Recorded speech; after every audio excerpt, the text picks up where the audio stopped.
Hello friends, technique മലയാളത്തിലെ മറ്റൊരു unboxing വീഡിയോയിലേക്ക് സ്വാഗതം. ഇന്ന് നമ്മൾ ചെയ്യാൻ പോകുന്നത് ഓപ്പോന്റെ ഏറ്റവും പുതിയ ഡിവൈസ് ആണ്. എഫ് സീരീസിലെ ഓപ്പോന്റെ എഫ് സീരീസ് നമുക്കറിയാലോ, ഒരു മിഡ് റേഞ്ച് ഡിവൈസസ് ആണ് വരാറ്. കഴിഞ്ഞ വർഷം, അതായത് കഴിഞ്ഞ ഐട്രേഷൻ ഓപ്പോ F29 ഇറക്കിയായിരുന്നു. അത് ഡ്യൂറബിലിറ്റിക്കാണ് ഇമ്പോർട്ടൻസ് കൊടുത്ത് നമ്മൾ അത് അൺബോക്സ് ചെയ്തായിരുന്നു ഈ ചാനലിൽ. അപ്പോൾ ഇത്തവണയും അത് തന്നെയാണ് പ്രയോറിറ്റി, ഡ്യൂറബിലിറ്റി. അപ്പോൾ ഇതിനകത്ത് ഡ്യൂറബിലിറ്റിക്കുള്ള ഒരുപാട് കാര്യങ്ങളുണ്ട്. മിലിറ്ററി ഗ്രേഡ് സ്റ്റാൻഡേർഡ്സ് ഉണ്ട്, ഡ്രോപ്പ് പ്രൊട്ടക്ഷൻ ഉണ്ട്, ആർമർ ബോഡി ഉണ്ട്, IP68, IP69 എല്ലാം തന്നെ കൊടുത്തിട്ടുണ്ട്. അപ്പോൾ ഇതൊക്കെ വരുമ്പോൾ ചില കാര്യങ്ങളിൽ നമുക്ക് കോംപ്രമൈസ് ഉണ്ടാവും. അപ്പോൾ അത് ഏതൊക്കെയാണെന്ന് നമുക്ക് പറയാം. അപ്പോൾ ഓപ്പോ F31 പ്രോന്റെ അൺബോക്സിംഗിലേക്ക് നമുക്ക് കിടക്കാം. അപ്പോൾ എപ്പോഴത്തെയും പോലെ ഈ ചാനൽ ആദ്യമായിട്ടാണെങ്കിൽ ആ സബ്സ്ക്രൈബ് ബട്ടൺ പ്രസ് ചെയ്യുക. അതേപോലെ തന്നെ ബെൽ ഐക്കൺ ക്ലിക്ക് ചെയ്യുമ്പോൾ നിങ്ങൾക്ക് എല്ലാ വീഡിയോസിൻ്റെയും നോട്ടിഫിക്കേഷൻ കൂടെ ലഭിക്കുന്നതാണ്. അപ്പോൾ നമുക്ക് ആദ്യം അൺബോക്സ് ചെയ്യാം. അൺബോക്സ് ചെയ്ത് വന്നിട്ട് ബാക്കിയുള്ള വിശേഷങ്ങളെല്ലാം തന്നെ പറയാം. അപ്പോൾ നമുക്ക് ഓപ്പോ F31 Pro ഒന്ന് അൺബോക്സ് ചെയ്യാം. ഇതാണ് ബോക്സ് പാക്കേജ്. 2 കളേഴ്സ് ആണ് അവൈലബിൾ ആവുന്നത്. കളേഴ്സ് നമുക്ക് കാണാൻ സാധിക്കും. Desert gold, space grey. എൻ്റെ കയ്യിലുള്ളത് ഡെസേർട്ട് ഗോൾഡ് ആണ്. ഒരു ഗോൾഡൻ ഫിനിഷ് ആണ് കൊടുത്തിരിക്കുന്നത്.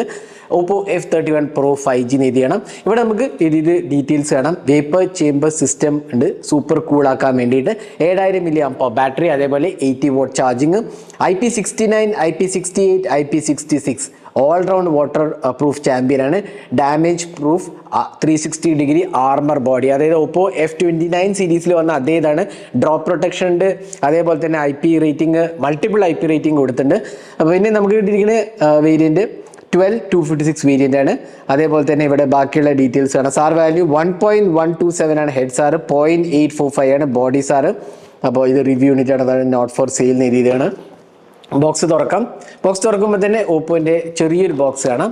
ഇതിനകത്ത് നമുക്ക് കിട്ടുന്നത് ഒരു സ്റ്റാൻഡേർഡ് TPU കേസാണ്. അതല്ലേ, നമുക്ക് ഡിവൈസിൻ്റെ അതേ ഡിസൈനിലുള്ള ഒരു TPU കേസാണ്.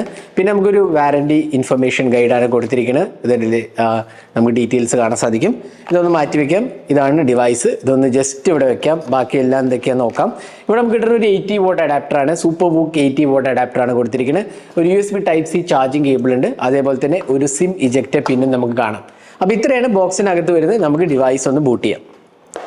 അപ്പോൾ ഇതാണ് നമ്മുടെ Oppo F31 Pro desert gold എന്ന് പറഞ്ഞ കളറാണ്. അപ്പോൾ ഇതാണ് ആ ഡെസേർട്ട് ഗോൾഡ് കളറ്. അപ്പോൾ ഇതിനകത്ത് ആ ഡെസേർട്ടിൻ്റെ നമ്മുടെ മടലിൻ്റെ ആ ഒരു ഡിസൈനാണ് കൊടുത്തിരിക്കുന്നത്. Desert gold. താഴോട്ടൊരു പാറ്റേൺ കാണാൻ സാധിക്കും. നിങ്ങൾക്ക് കാണുന്നുണ്ടോ? ഇതുണ്ടല്ലേ, ഇപ്പോൾ നിങ്ങൾക്ക് കാണാൻ സാധിക്കും. ആ ഡെസേർട്ട് ഗോൾഡിൻ്റെ ഒരു പാറ്റേൺ ഉണ്ടല്ലേ, ഇവിടെ ഒരു പാറ്റേൺ ഉണ്ട്. ഓപ്പോൻ്റെ ബ്രാൻഡിങ് കാണാം. ഡ്യുവൽ ക്യാമറ സിസ്റ്റമാണ്. വലിയ 4 ഇതുണ്ടെങ്കിലും ഒരെണ്ണം LED ഫ്ലാഷ് ആണ്. ബാക്കി 2 ക്യാമറ ഉള്ളൂ. 50 MP പ്രൈമറി ക്യാമറയാണ്. പിന്നെ സൈഡ്സ് ഒക്കെ തന്നെ നല്ലൊരു ഫിനിഷാണ്, ഒരു മാറ്റ് ഫിനിഷാണ് കൊടുത്തിരിക്കുന്നത്.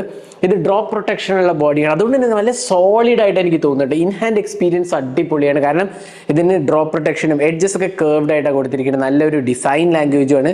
ഇവിടെ പവർ ആൻഡ് വോളിയം കീസ് കാണാം. താഴത്ത് ഇവിടെ ഒരു മൈക്രോഫോൺ ആണെന്ന് തോന്നുന്നു. അതെ, ഇവിടെ ഒരു മൈക്രോഫോൺ കാണാൻ സാധിക്കും. ഇവിടെ നമുക്ക് USB Type-C പോർട്ടും അതേപോലെ സ്പീക്കർ യൂണിറ്റും കാണാം. ഇവിടെ സിം ട്രേ കാണാം. ഇത്രയാണ് ഓപ്പണിംഗ് സ്ലോട്ട്സ് ഉള്ളത്. പിന്നെ ഇവിടെ പഞ്ച് ഹോൾ സെൽഫി ക്യാമറയാണ് കൊടുത്തിരിക്കുന്നത്. അപ്പോൾ ഇൻ ഹാൻഡ് എക്സ്പീരിയൻസ് വളരെ നല്ലതായിട്ട് എനിക്ക് തോന്നി. ഇത് ഡിസൈൻ ലാംഗ്വേജും വളരെ സ്റ്റൈലിഷ് ലുക്കിംഗ് ആണെന്ന് പറയാം. കാരണം ഇതിൻ്റെ ഏറ്റവും ഇമ്പോർട്ടൻസ് കൊടുത്തിരിക്കുന്നത് ഇതിൻ്റെ ബിൽഡ് ക്വാളിറ്റിക്കാണ്. അതാണ് ഇതിൻ്റെ ഒരു ഇമ്പോർട്ടൻ്റ് ആസ്പെക്റ്റ്. കാരണം ബിൽഡ് ക്വാളിറ്റിയാണ്. കഴിഞ്ഞ തവണയും ഡ്യൂറബിലിറ്റി എന്നായിരുന്നു കഴിഞ്ഞ തവണത്തെയും എന്താ പറയുക ടാഗ്ലൈൻ. ഇത്തവണയും അത് തന്നെയാണ് ഇമ്പോർട്ടൻസ് കൊടുത്തിരിക്കുന്നത്. ഇതിൽ 4 കാര്യങ്ങളാണ് മെയിനായിട്ട് കൊടുത്തിരിക്കുന്നത്. Damage proof 360 armour body. ഈ ബോഡി 360 ആർമർ പ്രൊട്ടക്ഷനാണ്. പിന്നെ military grade standard 810H2022 standard കൊടുത്തിരിക്കുന്നത്. പിന്നെ ഫ്ലാഗ്ഷിപ്പ് ലെവൽ സ്ക്രീൻ ഗ്ലാസ്. ഈ ഗ്ലാസും ബ്രേക്ക് ചെയ്യില്ല എന്നുള്ളതാണ്. പിന്നെ 4മത്തേത് എയറോസ്പേസ് ഗ്രേഡ് അലുമിനിയം അലോയ് ഫ്രെയിമാണ് ഇതിനകത്ത് കൊടുത്തിരിക്കുന്നത്. അപ്പോൾ ഇത്രയും ഇമ്പോർട്ടൻസ് ആണ്. അതുകൂടാണ്ട് തന്നെ IP68, IP69, IP66 water proof റെസിസ്റ്റൻസും കൊടുത്തിട്ടുണ്ട്. പിന്നെ ഓപ്പോ പറയുന്ന പോലെ 16 അല്ലെങ്കിൽ 18 എവറിഡേ നമ്മൾ യൂസ് ചെയ്യുന്ന ലിക്വിഡ്സിന് പ്രൊട്ടക്ഷൻ, അതായത് ചായ, കാപ്പി, ഓയിൽ, ഇങ്ങനത്തെ കാര്യങ്ങളുണ്ടല്ലോ നമ്മൾ റെഗുലറായി യൂസ് ചെയ്യുന്ന ലിക്വിഡ്സ് എന്നുള്ള സ്പ്ലാഷ് പ്രൊട്ടക്ഷൻ. പിന്നെ ഗ്ലൗ മോഡ്, ടച്ച് മോഡും ഇൻക്ലൂഡഡ് ആണ്. അപ്പോൾ ഇതാണ് ഇതിൻ്റെ ഇമ്പോർട്ടൻ്റ് ആസ്പെക്ട്, ഡ്യൂറബിലിറ്റി. അപ്പോൾ ഡ്യൂറബിലിറ്റിക്ക് മുൻതൂക്കം കൊടുക്കുമ്പോൾ ചില കാര്യങ്ങൾ പുറകിലോട്ട് പോകും. അതെന്തൊക്കെയാണ് ഞാൻ വഴിയെ പറയാം. അപ്പോൾ ഇനി നമുക്ക് ഫ്രണ്ട് പാനലിലേക്ക് വരികയാണെങ്കിൽ ഇവിടെ നമുക്കൊരു പഞ്ച് ഹോൾ സെൽഫി ക്യാമറ കാണാം. അതേപോലെ തന്നെ വളരെ മിനിമൽ ബെസൽസ് ആണ്. 93.5 ആണ് സ്ക്രീൻ ടു ബോഡി റേഷ്യോ വരുന്നത്. അതേപോലെ തന്നെ നമുക്ക് ഡിസ്പ്ലേ സൈസ് എന്ന് പറഞ്ഞാൽ 6.5 ഇഞ്ചസ് ആണ്. അപ്പോൾ അത്യാവശ്യം നല്ല കോമ്പാക്ട് ഫോം ഫാക്ടർ, വളരെ ലാർജ് ഡിസ്പ്ലേ അല്ല എന്നാൽ വളരെ സ്മോൾ അല്ല, ഒരു നല്ല ഒരു സ്വീറ്റ് സ്പോട്ട് എന്നൊക്കെ വേണമെങ്കിൽ പറയാം ഡിസ്പ്ലേൻ്റെ കാര്യം പറയുകയാണെങ്കിൽ. അതേപോലെ തന്നെ നമുക്ക് അറൌണ്ട് 7.9 mm ആണ് തിക്നെസ് വരുന്നത്, 190 grams ആണ് ഇതിൻ്റെ വെയിറ്റും വരുന്നത്. അപ്പോൾ ഇതാണ് ഇതിൻ്റെ ഒരു ബേസിക് ആസ്പെക്ട് പറയുക. അപ്പോൾ ഓവറോൾ ഡിസൈൻ ലാംഗ്വേജ് നല്ലതാണ്, ഡിസ്പ്ലേയും അത്യാവശ്യം നല്ലതാണ്, ഡിസ്പ്ലേൻ്റെ ടച്ച് റെസ്പോൺസ് നല്ലത്. ഒരു ഫുൾ HD AMOLED ഡിസ്പ്ലേ ആണ് കൊടുത്തിരിക്കുന്നത്. ഞാൻ നേരത്തെ പറഞ്ഞ പോലെ 6.5 ഇഞ്ചസ് ആണ്, 120 Hz റിഫ്രഷ് റേറ്റ്. പിന്നെ AMOLED ആയതുകൊണ്ട് തന്നെ നല്ലൊരു ബ്രൈറ്റ്നസ് ലെവൽസും അതേപോലെ നല്ല ടച്ച് റെസ്പോൺസും ആണ് കൊടുത്തിരിക്കുന്നത്. ഡിസ്പ്ലേ ഡെഫിനറ്റ്ലി നല്ലൊരു ക്വാളിറ്റിയാണ് പറയാൻ സാധിക്കും. അതേപോലെ തന്നെ നമുക്ക് മൂവീസ് ഒക്കെ വാച്ച് ചെയ്യാനൊക്കെ നല്ലൊരു എക്സ്പീരിയൻസ്. കാരണം കണ്ടില്ലേ, യൂണിഫോം ബെസൽസ് ആണ് വരുന്നത്, അതേപോലെ തന്നെ പഞ്ച് ഹോൾ സെൽഫി ക്യാമറയും കൊടുത്തിട്ടുണ്ട്. അപ്പോൾ ഡിസ്പ്ലേ ക്വാളിറ്റിയിൽ എനിക്ക് പരാതികളൊന്നുമില്ല, നല്ലൊരു ടച്ച് റെസ്പോൺസും ഓവറോൾ ക്വാളിറ്റിയും ഡെഫിനറ്റ്ലി നല്ലതാണെന്ന് പറയാൻ സാധിക്കും. ഇനി നമുക്ക് സോഫ്റ്റ്വെയറിലേക്ക് പോകാം. സോഫ്റ്റ്വെയർ ColorOS 15 ഒബ്വിയസ്ലി നമുക്കറിയാലോ, ColorOS ആണ് ഒപ്പോൻ്റെ എല്ലാ ഡിവൈസസും പറഞ്ഞിരിക്കുന്നത്. ഇതിനകത്ത് 2 years ഓഫ് ആൻഡ്രോയിഡ് അപ്ഡേറ്റ്സും 3 years ഓഫ് സെക്യൂരിറ്റി അപ്ഡേറ്റ്സും ആണ് പറഞ്ഞിരിക്കുന്നത്. അതെനിക്ക് തോന്നുന്നു കുറവാണ്. ഡെഫിനറ്റ്ലി 3 years അപ്ഡേറ്റ്സ് വേണ്ടതായിരുന്നു ഈ ഒരു പ്രൈസ് സെഗ്മെന്റ്. എനിക്ക് തോന്നുന്നു 25,000 rupees മുകളിലാണ് സാധാരണ പ്രൈസ് ചെയ്യാറ്. അപ്പോൾ അത് വെച്ച് നോക്കുകയാണെങ്കിൽ 2+3 years updates definitely on the lower സൈഡാണെന്ന് പറയാൻ സാധിക്കും. പിന്നെ നമുക്ക് സോഫ്റ്റ്വെയർ എക്സ്പീരിയൻസ് പറയുക ഇതുണ്ടല്ലേ, Oppo F31 Pro 5G, Dimensity 7300 energy jeep, അതിലേക്ക് ഞാൻ വരാം. 12 GB റാം, ട്രിനിറ്റി എഞ്ചിൻ കാണാം. അതേപോലെ തന്നെ നമുക്ക് കിട്ടുന്നത് 256 GB സ്റ്റോറേജ് ആണ് വരുന്നത്. പിന്നെ സോഫ്റ്റ്വെയർ എക്സ്പീരിയൻസ് ഡെഫിനറ്റ്ലി നല്ലതാണ്, വളരെ സ്റ്റൈലിഷ് ലുക്കിംഗ് ആണ്. ColorOS പൊതുവെ നല്ലൊരു UI എക്സ്പീരിയൻസ് ആയിട്ട് ഓഫർ ചെയ്തിരിക്കുന്നത്. അതേപോലെ നമുക്ക് അഡീഷണൽ കസ്റ്റമൈസേഷൻ ഓപ്ഷൻസ് എല്ലാം തന്നെ ഉണ്ട്.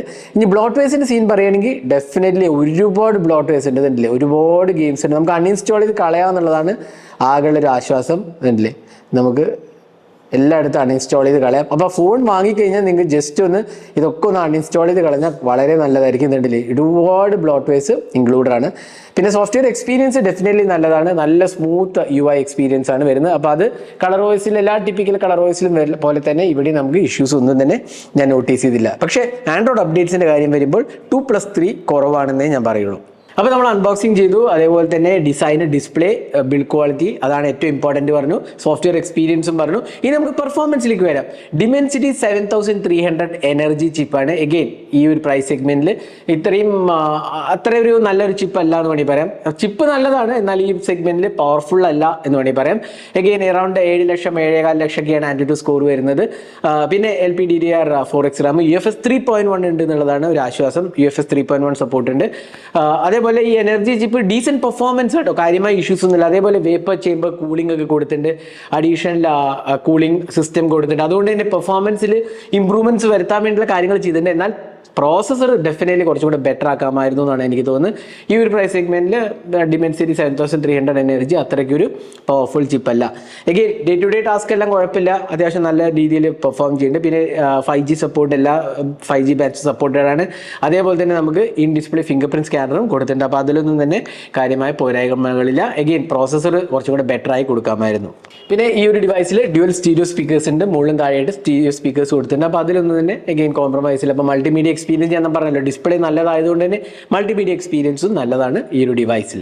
പിന്നെ ഈ ഒരു ഡിവൈസിന് പ്രത്യേകത എന്ന് വെച്ചാൽ നെറ്റ്വർക്ക് ബൂസ്റ്റ് ചിപ്പ് കൊടുത്തിട്ടുണ്ട്. അപ്പോൾ നെറ്റ്വർക്കിന് വളരെ ഇമ്പോർട്ടൻസും കൊടുത്തിട്ടുണ്ട്. അപ്പോൾ നല്ലൊരു നെറ്റ്വർക്ക് സിഗ്നലാണ് ഇതിനകത്ത് വരുന്നത്. അത് Oppo F29 വന്നപ്പോഴും നമ്മൾ പറയേണ്ടായി, നെറ്റ്വർക്ക് സിഗ്നലിന് വളരെ ഇമ്പോർട്ടൻസ് കൊടുത്തിട്ടുണ്ട്. ഇപ്പോൾ ഇൻഫാക്ട് നമ്മൾ നെറ്റ്വർക്ക് കുറവുള്ള ഏരിയയിലാണെങ്കിൽ പോലും അത് ബൂസ്റ്റ് ചെയ്യാനുള്ള കപ്പാസിറ്റി ഒക്കെ ഇതിനകത്തുണ്ട്. അപ്പോൾ ആ ഒരു കാര്യത്തിൽ നല്ലൊരു എക്സ്പീരിയൻസ് ആണ് Oppo F31 Pro നൽകുന്നത്. ഇനി നമുക്ക് അടുത്തത് ക്യാമറാസിലോട്ട് പോകാം. നമുക്ക് ആക്ച്വലി ഒരു ഡ്യുവൽ ക്യാമറ സിസ്റ്റമാണ്. എന്നാൽ ഡ്യുവൽ എന്ന് പറയുകയാണെങ്കിലും അത് പ്രൈമറി ക്യാമറ മാത്രമേ യൂസബിൾ ഉള്ളൂ. അതായത് 50 മെഗാപിക്സൽ പ്രൈമറി ക്യാമറയാണ്. അതിൻ്റെ കൂടെ തന്നെ ഒരു ഡെപ്ത് സെൻസറും അതേപോലെ ഒരു 32 മെഗാപിക്സൽ സെൽഫി ക്യാമറയാണ് കൊടുത്തിരിക്കുന്നത്. അപ്പോൾ നമുക്ക് ക്യാമറേൻ്റെ ഒരു വേറൊരു പ്രത്യേകത എന്ന് വെച്ചാൽ ഇതിനകത്ത് അണ്ടർ വാട്ടർ മോഡ് ഉണ്ട്. അണ്ടർ വാട്ടർ മോഡ് എന്ന് പറഞ്ഞാൽ ജനറലി നമ്മൾ ഇതൊരു IP69 IP68 ഉള്ളതുകൊണ്ട് തന്നെ അണ്ടർ വാട്ടർ ഫോട്ടോഗ്രാഫിക്ക് ഇമ്പോർട്ടൻസ് കൊടുത്തിട്ടുണ്ട്. ജനറലി നമ്മൾ ഫോൺ വെള്ളത്തിനടിയിൽ കൊണ്ടുപോയാൽ നമുക്ക് ഈ ഡിസ്പ്ലേയിൽ ടച്ച് ചെയ്യാൻ പറ്റില്ല എന്നുള്ളത് നമുക്കറിയാലോ. അപ്പോൾ അതിനുവേണ്ടി അണ്ടർ വാട്ടർ മോഡ് ഉണ്ട്. അണ്ടർ വാട്ടർ മോഡ് എന്താ ചെയ്യുന്നത് വെച്ചാൽ ഈ ഒരു 3 ബട്ടൺസ് ഉണ്ടല്ലോ, പവറിൻ്റെ ബട്ടണും അതേപോലെ up and down volume volume button ഉണ്ടല്ലോ, ഈ ഒരു 3 ബട്ടൺ വെച്ചാണ് കൺട്രോൾ ചെയ്യുന്നത്. അതായത് ഫോട്ടോ എടുക്കാനും വീഡിയോ റെക്കോർഡ് ചെയ്യാനും ഒക്കെ ഈ 3 ബട്ടൺസ് വെച്ചാണ് ചെയ്യുന്നത്. അപ്പോൾ ആ ഒരു മോഡ് എനേബിൾ ചെയ്താൽ നമുക്ക് വെള്ളത്തിനടിയിൽ പോയിട്ട് എളുപ്പത്തിൽ നമുക്ക് ഫോട്ടോഗ്രാഫി എടുക്കുക എന്നുള്ളതാണ്. അത് അണ്ടർ വാട്ടർ ഫോട്ടോഗ്രാഫി മോഡാണ് വരുന്നത്. ഇനി ക്യാമറേൻ്റെ വീഡിയോ റെക്കോർഡിങ്ങിൻ്റെ കാര്യം പറയുന്നത് 4K റെക്കോർഡിംഗ് ആണ് സപ്പോർട്ട് ചെയ്യുന്നത്. 4K 30 FPS ആണ്. ഫ്രണ്ട് ക്യാമറയിൽ 4K 30 FPS ഉണ്ട്. റിയർ ക്യാമറയിൽ 4K 30 FPS ആണ് മാക്സിമം സപ്പോർട്ടഡ് ഉള്ളത്. അപ്പോൾ അതൊന്നും കുഴപ്പമില്ല. ഇനി ക്യാമറ സാമ്പിൾസ് എടുത്ത് നോക്കാം. എനിക്ക് തോന്നുന്നു നല്ലൊരു ക്യാമറ സാമ്പിൾസ് ആണ് വന്നിരിക്കുന്നത്. പ്രൈമറി ക്യാമറ മാത്രമേ ഇല്ലെങ്കിൽ പോലും നല്ലൊരു എക്സ്പീരിയൻസ് ആണ് വരുന്നത്. പൊതുവെ ഒപ്പോൻ്റെ ഒരു മിഡ് റേഞ്ച് ക്യാമറാസ് ഒക്കെ നല്ലതാണ് വരാറ്. എഗെയിൻ പ്രൈമറി മാത്രമേ ഉള്ളൂ എന്നുള്ളത്, അതായത് അൾട്രാ വൈഡും ടെലിഫോട്ടോ ഒന്നും ഈ പ്രൈസ് സെഗ്മെന്റ് ഇല്ല എന്നുള്ളത് മറ്റൊരു പോരായ്മയാണ്. എന്നാലും പ്രൈമറി ക്യാമറയിൽ നിന്നെടുത്ത ക്യാമറ സാമ്പിൾസ് ആണ് നിങ്ങൾ കാണുന്നത്. അത്യാവശ്യം കുഴപ്പമില്ലാത്ത ക്യാമറ സാമ്പിൾസ് ആണ്. അതേപോലെ സെൽഫി ക്യാമറയും ലോ ലൈറ്റ് എക്സ്പീരിയൻസും ഒക്കെ തന്നെ എനിക്ക് തോന്നുന്നു അത്യാവശ്യം നല്ല രീതിയിൽ വന്നിട്ടുണ്ട്. അതേപോലെ നമുക്ക് 4K 30 FPS സ്റ്റെബിലൈസേഷനും ഇൻക്ലൂഡഡ് ആണ്. അപ്പോൾ അതും കുഴപ്പമില്ലാത്ത ഒരു എക്സ്പീരിയൻസ് ആണ് വരുന്നത്. അപ്പോൾ ക്യാമറ സാമ്പിൾസ് കണ്ടിട്ട് നിങ്ങളുടെ അഭിപ്രായങ്ങൾ പറയാൻ മറക്കരുത്. എങ്ങനെ ഉണ്ട് ഇതിൻ്റെ ക്യാമറ എക്സ്പീരിയൻസ് കമൻറ്റ് സെക്ഷനിൽ പോസ്റ്റ് ചെയ്യാൻ മറക്കരുത്. ഇനി ബാറ്ററിയിലേക്ക് വരുമ്പോൾ 7000 mAh battery, 80 watt super book charging ആണ്. 7000 mAh എന്ന് പറഞ്ഞാൽ അടിപൊളി ബാറ്ററി ലൈഫാണ്. ഒരു 1.5-2 ദിവസമൊക്കെ ഈസിലി നമുക്ക് കിട്ടും നോർമൽ യൂസറാണെങ്കിൽ. അതാണ് ഇതിൻ്റെ ഒരു പ്രത്യേകത. 7000 mAh ബാറ്ററി, അതേപോലെ 80 watt super book, around less than 1 hour full charge ആവുന്നുള്ളതാണ്. അതേപോലെ ബാറ്ററി പെർഫോമൻസ് അടിപൊളിയാണ്, സൂപ്പർബ് എക്സ്പീരിയൻസ്. കാരണം ഇതിനകത്ത് ചിപ്പ് അത്രയ്ക്ക് ഒരു പവർഫുൾ അല്ലാത്തതിൻ്റെ ഒരു ഗുണം ഇതിനകത്ത് വരുന്നുണ്ട്. കാരണം ബാറ്ററി കൺസപ്ഷനും കുറവാണ്. പിന്നെ Dimensity 7300 അത്യാവശ്യം നല്ലൊരു ഒപ്റ്റിമൈസ് ചിപ്പും കൂടി ആയതുകൊണ്ട് തന്നെ അടിപൊളി ബാറ്ററി ലൈഫാണ് ഇതിനകത്ത് വരുന്നത്. അപ്പോൾ ഇതായിരുന്നു എന്താ പറയുക നമ്മുടെ Oppo F31 Proൻ്റെ ഒരു അൺബോക്സിങ്ങും ഫസ്റ്റ് ഇംപ്രഷൻ. അപ്പോൾ ഇതിൻ്റെ നല്ല ആസ്പെക്ട്സ് ഒബ്വിയസ്ലി ബിൽഡ് ക്വാളിറ്റിയാണ്. അതേപോലെ ഡിസൈനും നല്ലതാണ്. ബിൽഡ് ക്വാളിറ്റി സൂപ്പർബാണ്. കാരണം ഡ്യൂറബിലിറ്റിക്കാണ് മുൻതൂക്കം കൊടുത്തിരിക്കുന്നത്. അത്യാവശ്യം നല്ല ഡിസ്പ്ലേ എക്സ്പീരിയൻസ് ഉണ്ട്. സോഫ്റ്റ്വെയർ അടിപൊളിയാണ്. അതേപോലെ തന്നെ ക്യാമറാസും കുഴപ്പമില്ല. ബാറ്ററി ലൈഫും അടിപൊളിയാണ്. ഇതിൻ്റെ പോരായ്മകൾ പറയുക, പ്രോസസ്സർ അത്രയ്ക്ക് നല്ലതല്ല എന്ന സെൻസ് പവർഫുൾ അല്ല എന്ന് പറയാം. അതേപോലെ ഒരുപാട് ബ്ലോട്ട്വെയർസ് ഉണ്ട്. പിന്നെ ഈ ഒരു പ്രൈസ് സെഗ്മെന്റ് എനിക്ക് തോന്നുന്നു ഇതൊരു 25,000 എബോവ് ആണ് വരാൻ ചാൻസ് ഉള്ളത്. ആ ഒരു പ്രൈസ് സെഗ്മെന്റിൽ സിംഗിൾ ക്യാമറ സിസ്റ്റമേ ഉള്ളൂ.